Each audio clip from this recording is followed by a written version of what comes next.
Кыргызстан менен Того бир катар документтерге кол койду. Тышкы иштер министри Жээнбек Кулубаев алдыда Африка өлкөлөрүнөн дагы делегациялар келерин айтты. Кыргыз Телеком президенттин иш башкармалыгына өттү.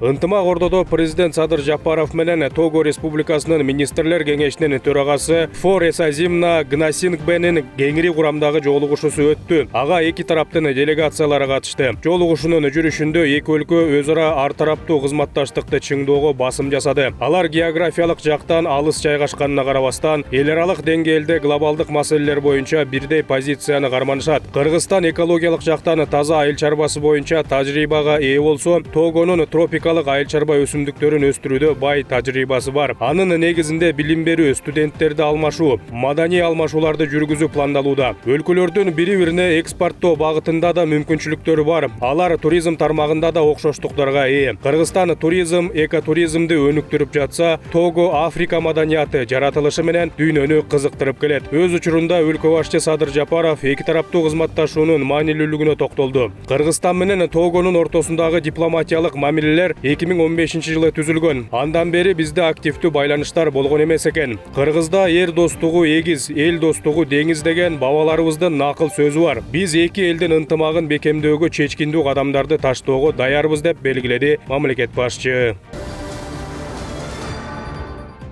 Ошондой эле Садыр Жапаров менен Фор Эсазимна Гнасингбенин жолугушуусунун алкагында эки тараптуу бир катар документтерге кол коюлду. Тагыраагы дипломатиялык расмий жана кызматтык паспорт ээлери үчүн визалык талаптарды өз ара жокко чыгаруу тууралуу макулдашуу, инвестицияларды колдоо жана өз ара коргоо жөнүндө келишим, маданият тармагында кызматташуу боюнча макулдашуу, санариптик өнүгүү жана маалыматтык технологиялар багытында кызматташуу тууралуу меморандум, жогорку билим берүү тармагында кызматташуу боюнча өз ара түшүнүшүү меморандуму, айыл чарба багытында кызматташуу жөнүндө келишим, саламаттык сактоо тармагындагы кызматташуу боюнча меморандум жана эки өлкөнүн соода өнөр жай палаталары ортосунда кызматташуу тууралуу меморандум кабыл алынды. Кыргызстан Того Республикасы менен кызматташуунун баардык багыттарын өнүктүрүүгө кызыктар жана Африкадагы келечектүү өнөктөш катары карайт. Бул тууралуу президент Садыр Жапаров Того Республикасынын министрлер кеңешинин төрагасы менен жолугушууда билдирди. Анын айтымында бүгүн кызматташтыкты бекемдеген эки өлкөнүн ортосундагы бир катар келишимдерге кол коюлду. Бүгүн биз бир катар маанилүү келишимдерге кол коюп, Кыргызстан Того кызматташуусун жаңы сапаттуу деңгээлге чыгардык деп терең ишенем. Кыргызстан Африка өлкөлөрү менен достук жана өз ара урматтоо принцибине негизделген тышкы саясатын алып баруудабыз, деди президент. Бүгүн биз достук атмосферасында мазмундуу жана натыйжалуу сүйлөшүүлөрдү өткөрүп, кызматташуунун келечектүү багыттарын талкууладык. Жыйынтыгында маанилүү макулдашууларга жетиштик. Географиялык алыстыкка карабастан биз Тогону жаңы дипломатиялык өнөктөш катары гана эмес, жалпы максаттарды бөлүшкөн руханий жактан жакын дос катары көрөбүз. Бүгүнкү күндө эл аралык чыңалуу күчөп жаткан шартта достукту чыңдоо, өз ара түшүнүшүүнү тереңдетүү жана кызматташууну бекемдөө өзгөчө мааниге ээ. Урматтуу айымдар жана мырзалар, бул сапар Кыргызстандын Африка багытындагы тышкы саясатынын жаңы этабынын башталышын билдирет. Африка дүйнөдөгү эң тез өнүгүп жаткан аймактардын бири, ал эми Того болсо, уникалдуу маданий мураска бай жана өз аймагында маанилүү орунду ээлеген өлкө.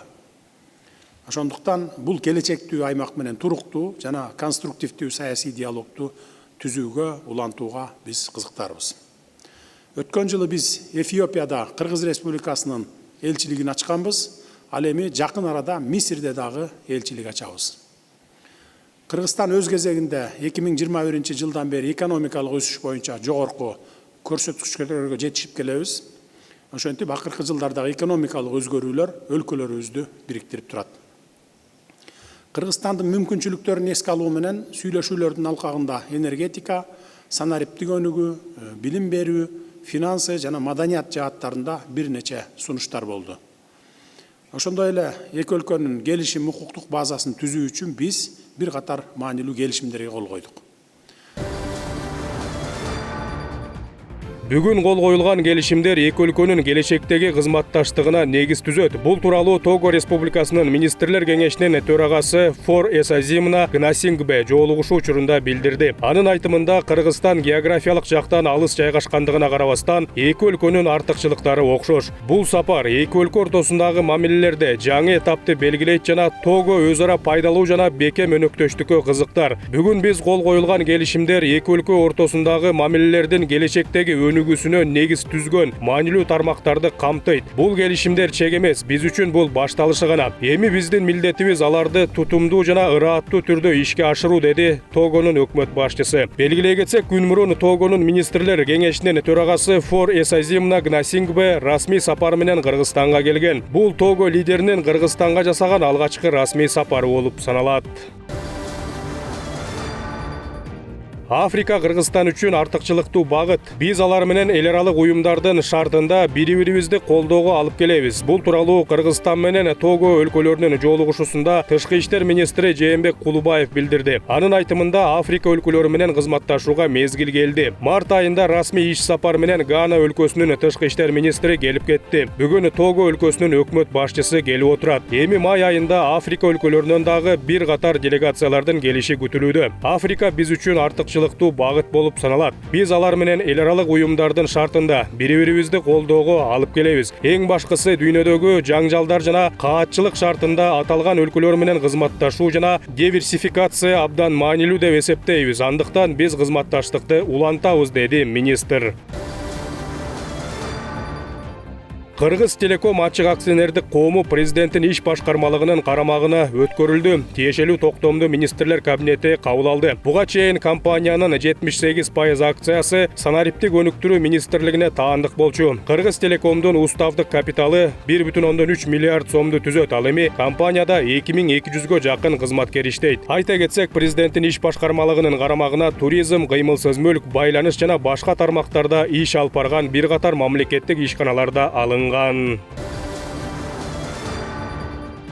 Бишкек электр тармактар ишканасынын директору, башкы эсепчиси жана анын орун басары кармалды. Бул тууралуу Ички иштер министрлиги билдирди. Маалыматта алардын мекемеден акчаны мыйзамсыз чыгарууга шектелип, кылмыш иш козголгондугу айтылат. Тагыраагы 2023 жылдан 2026 жылдын март айына чейин ишкананын директору, башкы эсепчи жана анын орун басары менен алдын ала сүйлөшүп алып, мекеменин акчасын мыйзамсыз чыгарып кетүү боюнча туруктуу схема уюштургандыгы аныкталган. Бухгалтерия аркылуу жалган документтер жасалып, айлык деген шылтоо менен акча сол чөнтөккө кеткен. Схемага ылайык бухгалтерия аркылуу жасалма документтер түзүлүп, акча айлык катары көрсөтүлүп, шектүүлөрдүн биринин банктык эсебине которулган. Андан соң акчалар накталай чыгарылып бөлүштүрүлгөн. Мындан улам мамлекеттик ишканага өзгөчө ири өлчөмдө зыян келтирилген. Факт боюнча кызмат абалынан кыянаттык менен пайдалануу беренеси менен иш козголуп, шектүүлөр 2 айга камалгандыгы кабарланды. Ички иштер министрлиги ишканага келтирилген зыяндын так суммасын атаган жок.